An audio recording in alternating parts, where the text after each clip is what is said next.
আসসালামু আলাইকুম। আশা করছি আপনারা প্রত্যেকে ভালো আছেন, সুস্থ আছেন। আমিও ভালো আছি। আজকে আমি যমজ বাচ্চা নিয়ে কথা বলবো। আমাদের অনেকেরই গরুতে যমজ বাচ্চা হয়। কেন হয়? এই বাচ্চা হওয়াটা ভালো না খারাপ? বাচ্চা হলে কি কি সমস্যা হতে পারে? বাচ্চা কাদের বেশি হয় যমজ? এই জিনিসটা আজকে আমরা তুলনামূলকভাবে জানবো। এবং ক্লাসের পর ইনশাল্লাহ অনেকেই বুঝতে পারবেন যে যমজ বাচ্চা লাভজনক না ক্ষতিকর। তো প্রথমে আমরা যদি জানি বাচ্চা কেন যমজ হয়, বাচ্চা কেন যমজ হয়, ঠিক আছে, বাচ্চা কেন যমজ হয় এটা আমাদের প্রশ্ন। তো মনে রাখতে হবে যে বাচ্চা কিন্তু অনেকভাবেই যমজ হয়, মেইনলি দুই ভাগ। একটাকে বলি আমরা অভিন্ন যমজ, আর আরেকটা হলো ভিন্ন যমজ, ডাইজাইগোমেটিক, আর আরেকটা হলো মনোজাইগোমেটিক। হ্যাঁ, তো ডাইজাইগোমেটিক যেটা সেটা হলো আলাদা দেখতে, আর যেটা মনো জাইগোমেটিক সেটা কিন্তু একই রকম দেখতে। তা আমি যদি সুন্দর করে বলার চেষ্টা করি তাহলে যমজ যমজ দুপ্রকার। একটা হলো অভিন্ন যমজ। অভিন্ন অভিন্ন মানে কি? দুটা দেখতে একই রকম, হয় ছেলে নয়তো দুটাই মেয়ে, দুটাই একই রকম, সেটা হলো অভিন্ন যমজ। এটাকে বলছি আমরা মনোজাইগোটিক। আর দুই নম্বর ভিন্ন যমজ। ভিন্ন যমজ এটাকে বলছি আমরা ডাইজাইগোমেটিক। তাহলে একটা ভিন্ন একটা অভিন্ন, দুটার মধ্যে পার্থক্য কিভাবে আমরা দেখব, প্রত্যেকটা জিনিস এখানে আমরা দেখি। আগে আমরা জানি যে মূলত নিষেক জিনিসটা কিভাবে হয়। তাহলে এই যে পিতা থেকে আসে শুক্রাণু, তাহলে শুক্রাণু কোথা থেকে আসলো? পিতা থেকে। শুক্রাণুটা আমরা পেলাম পিতা থেকে, পিতা থেকে আসলো শুক্রাণু। এবং মাতা, এই মাথা থেকে আসবে হলো ডিম্বাণু। ডিম্বাণু এই দুটা যখন একসাথে মিলিত হবে তখন গঠিত হবে হলো জাইগোট। জাইগোট, এই জাইগোটে কিন্তু কোষ থাকে হলো একটা। এই জাইগোটটা এখন বিভাজিত হবে, মাইটোসিস পদ্ধতিতে বিভাজিত হবে। বিভাজিত হয়, গঠন করবে হলো ভ্রূণ। ভ্রূণ, এই ভ্রূণ থেকে তৈরি হবে ভ্রূণ স্তর। আর এই ভ্রূণ স্তর থেকে দেহের প্রতিটি পার্ট আলাদা আলাদা, হাত গঠন হবে, পা গঠন হবে, মাথা গঠন হবে। হ্যাঁ, এই জিনিসগুলো গঠন হয়। অনেকের দেখবেন গরুর ত্রুটি থাকে, পা সমস্যা বা নাকের সমস্যা, লেজের সমস্যা, বা বডিতেও কোথাও দেখবা আঁকা বাঁকা। হ্যাঁ, এই প্রবলেমগুলো এগুলো মূলত এই ভ্রূণের গঠনের সময় হয়। তাহলে এই ভ্রূণের গঠনটা কিন্তু খুবই খুবই খুবই খুবই ইম্পর্টেন্ট। ঠিক আছে, তাহলে আমরা দেখলাম শুক্রাণু এবং ডিম্বাণু যখন এক জায়গায় মিলিত হয় তখন জাইগোট গঠিত হয়। এই জাইগোট থেকে ভ্রূণ, আর ভ্রূণ থেকে একটা পরিপূর্ণ বাচ্চা। যমজ নিয়ে এখন আমরা যে কথাটা বলবো, অভিন্ন যে যমজ, অভিন্ন। তাহলে অভিন্ন মানে কি?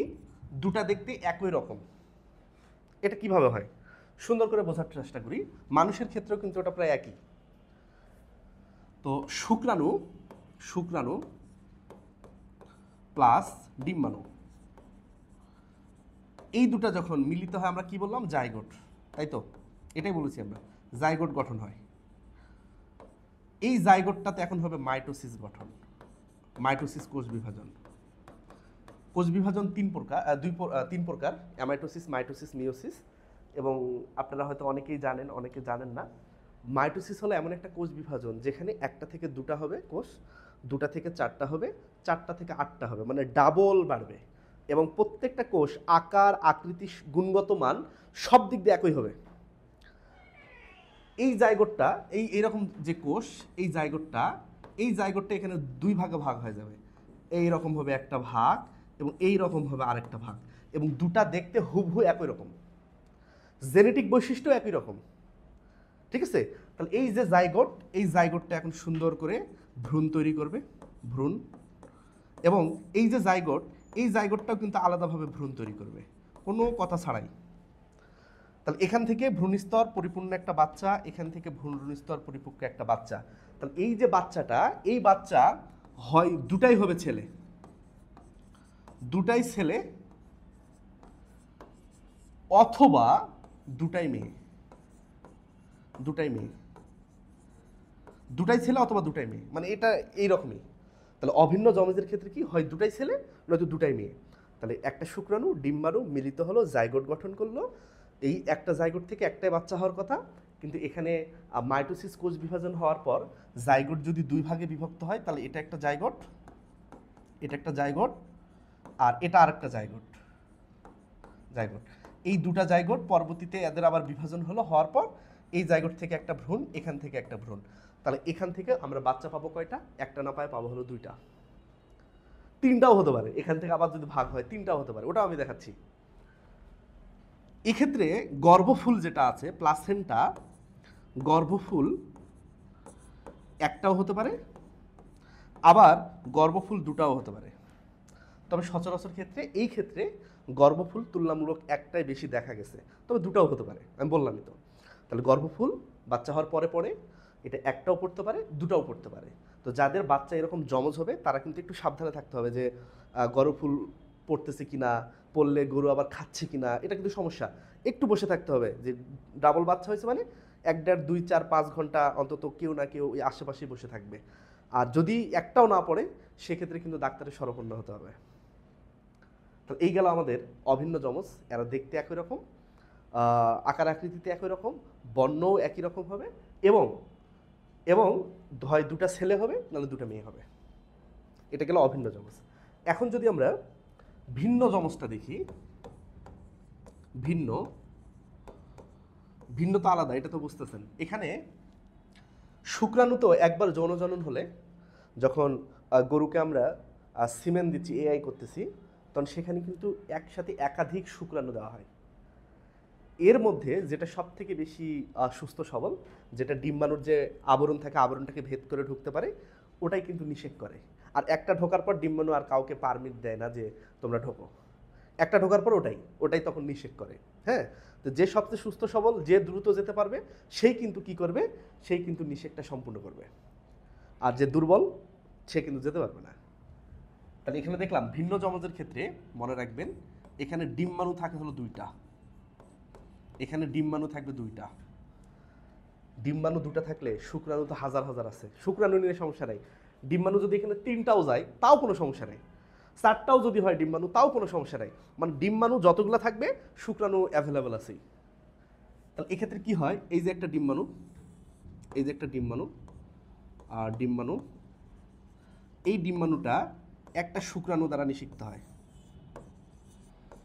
একটা শুক্রাণু দ্বারা নিষিক্ত হয়। নিষিক্ত হওয়ার পর এটা গঠন করে জাইগোট। জাইগোট কি গঠন করবে? জাইগোট। জাইগোট থেকে কি বললাম? ভ্রূণ। ভ্রূণ থেকে ভ্রূণস্তর, ভ্রূণস্তর থেকে একজন পরিপূর্ণ বাচ্চা। তাহলে এটা তো গেলে একটা ডিম্বাণুর, কিন্তু ডিম্বাণু আমরা কটা পাইছি? ডিম্বাণু দুটা। তাহলে এটা হলো ডিম্বাণু 1। তো ডিম্বাণু 2 আবার আছে।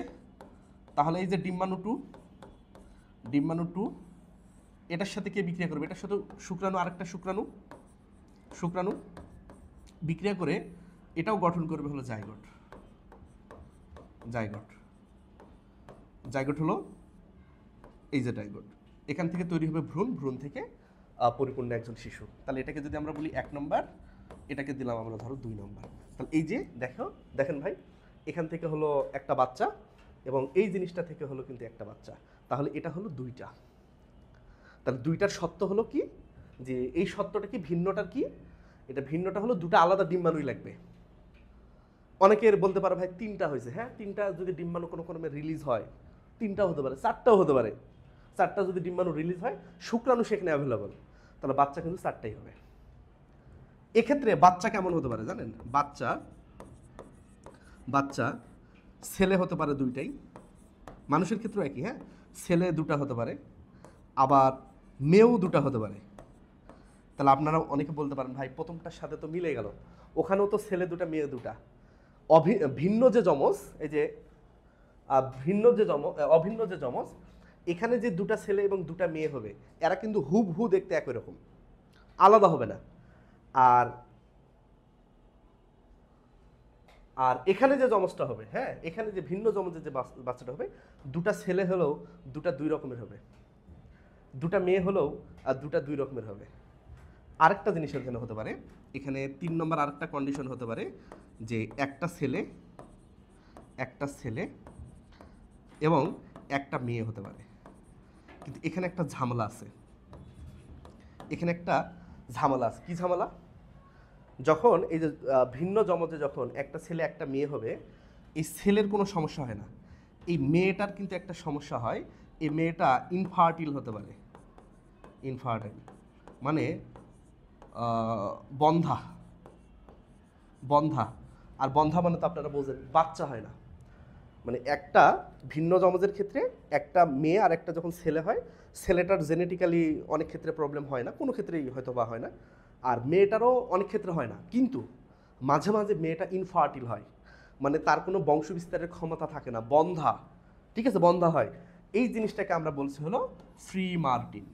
যে একই সাথে একটা ছেলে এবং একটা মেয়ে হলো, কিন্তু ছেলেটার কোনো সমস্যা নাই, সে বাচ্চা দিচ্ছে, সে বড় হচ্ছে, কোনো সমস্যা নাই। কিন্তু মেয়েটা বড় হচ্ছে, স্বাস্থ্য হচ্ছে, কিন্তু মেয়েটার কোনো বাচ্চা হতে পারবে না। এটাকে আমরা বলছি হলো বন্ধা বা ইনফার্টাইল। আর গোটালটাকে আমরা বলছি হলো ফ্রি মার্টিন।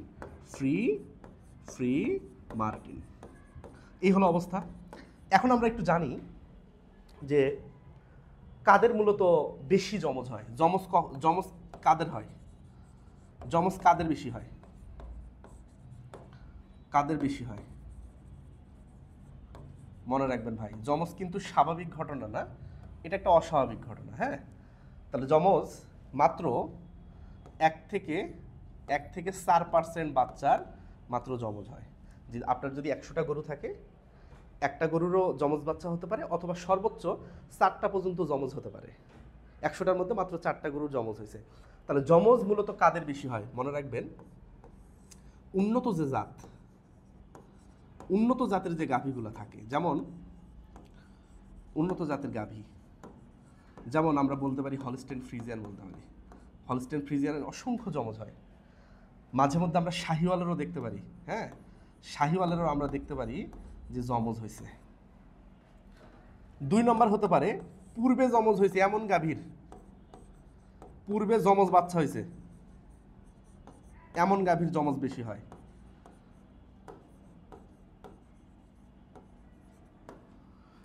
এমন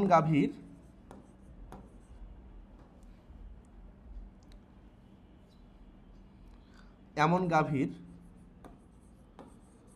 যমজ বেশি হয়, যমজ হয়। এবং উচ্চ হরমোনের ফিড, উচ্চ হরমোন ফিড যদি খাওয়ানো হয়, তাহলে সেক্ষেত্রে একাধিক ডিম্বাণু পাওয়া যায়। এবং একাধিক ডিম্বাণু হলে তো বুঝতেই পারতেছেন, একাধিক ডিম্বাণু হলে সেখানে শুক্রাণু এসে সেই জিনিসটাকে কিন্তু নিষেক করে বাচ্চা 2টা 3টা 4টা পর্যন্ত আরও হতে পারে। আর যতগুলো বাচ্চা হবে, বাচ্চার পরিমাণ কিন্তু আকার আকৃতি কিন্তু তত ছোট হবে। এখন আমরা জানবো এটার অসুবিধা কি কি হতে পারে। অসুবিধা কি হতে পারে? যেমন গর্ভকালীন জটিলতা, বাচ্চা হচ্ছে না, 2টা 3টা বাচ্চা হয়েছে, ধরেন বাচ্চা হচ্ছে না, ডিস্ট্রকিয়া যেটাকে বলা হয়, ডিফিকাল্টি অফ বার্থ, মানে গর্ভের জন্ম দেওয়া সমস্যা, বাচ্চা জন্ম দেওয়ার সমস্যা। এই সমস্যাটাকে আমরা চিকিৎসার ভাষায় বলি ডিফিকাল্টি অফ বার্থ, মানে ডিস্ট্রকিয়া। এটা হতে পারে একাধিক বাচ্চা থাকলে। 2 নম্বর, বাচ্চাগুলো অনেকগুলো বাচ্চা থাকার কারণে, ধরেন একটা বাচ্চা, একটা গরু যে খাবার খাচ্ছে, একটা বাচ্চা কিন্তু সুন্দরভাবে বড় হতে পারবে, কিন্তু কোনো কারণে একটার বদল যদি সেখানে 2টা বাচ্চা থাকে, তাহলে ওই খাবারটা কিন্তু 2টা বাচ্চাতে ভাগ হয়ে যাবে। তো সেক্ষেত্রে বাচ্চাগুলো কিন্তু আগের থেকে একটু রোগাটে হবে। তাহলে বাচ্চাগুলো একটু অপরিণত হতে পারে, বাচ্চা অপরিণত হতে পারে, অপরিণত হতে পারে। আরেকটা হতে পারে বাচ্চা আকারে ছোট হতে পারে, বাচ্চা আকারে ছোট হতে পারে। ঠিক আছে, বাচ্চা আকারে ছোট হতে পারে। এবং এইগুলা কারণে, অতিরিক্ত বাচ্চা হওয়ার কারণে গাভীর দুধের উৎপাদন কমে যাবে, দুধের উৎপাদন কমে যাবে। ঠিক আছে, এই কারণগুলো হতে পারে। তবে আরও কিছু কারণ আছে, যেটা বললাম যে ফ্রি মার্টিন সমস্যা, এটাও হতে পারে। তবে আমি মনে করি সুবিধার ক্ষেত্রে আমি যেটা মনে করি সেটা হলো যে যদি কোনো প্রবলেম না হয়, যে ফ্রি মার্টিন যদি না হয়, তাহলে বাচ্চা যদি অপরিণত না হয়, তাহলে যমজ কিন্তু একটা আশীর্বাদ। এটা আমি ব্যক্তিগতভাবে মনে করি, আমার যমজ পছন্দ। ঠিক আছে, যাদেরই আমি রাজশাহী শহরে বিভিন্ন অনেক সময় পড়াইছি এবং অনেক স্টুডেন্টকে পড়াইছি, অসংখ্য স্টুডেন্ট, যমজ যে বাচ্চাগুলো আমার কাছে পড়তে আসতো, আমি তাদের থেকে একজনের টাকা নিতাম, একজনের, আরেকজনকে ফ্রি করে দিতাম, আমার ভালো লাগতো আর কি।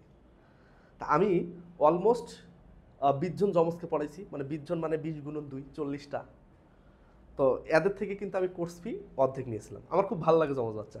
তাহলে যমজ বাচ্চা কিন্তু একটা আশীর্বাদ, যে একই সাথে দুটা সমস্যার সমাধান। গরুর ক্ষেত্রেও ঠিক সেম। তবে এই যমজ হলে এই যে ফ্রি মার্টিন প্রবলেম হতে পারে গরুর ক্ষেত্রে, এবং আরেকটা হতে পারে যে আকারে অপরিণত হতে পারে। আকারে ছোট হলেও সেটাকে ম্যানেজ করা সম্ভব, দুধ বেশি খাওয়া ম্যানেজ করা সম্ভব। তো আশা করছি আপনারা আমার কথাগুলো বুঝছেন। তাহলে আমি প্রথম থেকে বলি, শুক্রাণু ডিম্বাণু নিষেক হয়ে বাচ্চা হলো, জাইগোট হলো, জাইগোট থেকে ভ্রূণ, ভ্রূণ থেকে বাচ্চা। এই ভ্রূণটা এই ভ্রূণটা থেকে বাচ্চা। তো এখন ভিন্ন যমজ একটা আছে, অভিন্ন। ভিন্ন মানে দুটা দুই রকম, দুটা ডিম্বাণু দুটা শুক্রাণু, ভিন্ন যমজ।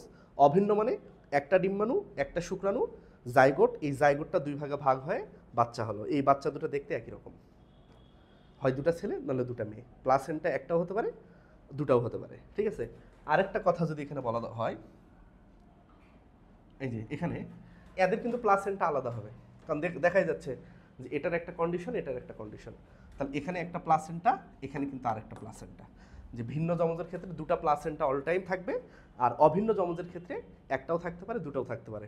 তো আপনারা ভালো থাকবেন, সুস্থ থাকবেন। যদি এটা নিয়ে কোনো প্রশ্ন থাকে আপনারা কিন্তু অবশ্যই করবেন নির্দ্বিধায়, আমি ইনশাল্লাহ উত্তর দেব। আল্লাহ হাফেজ।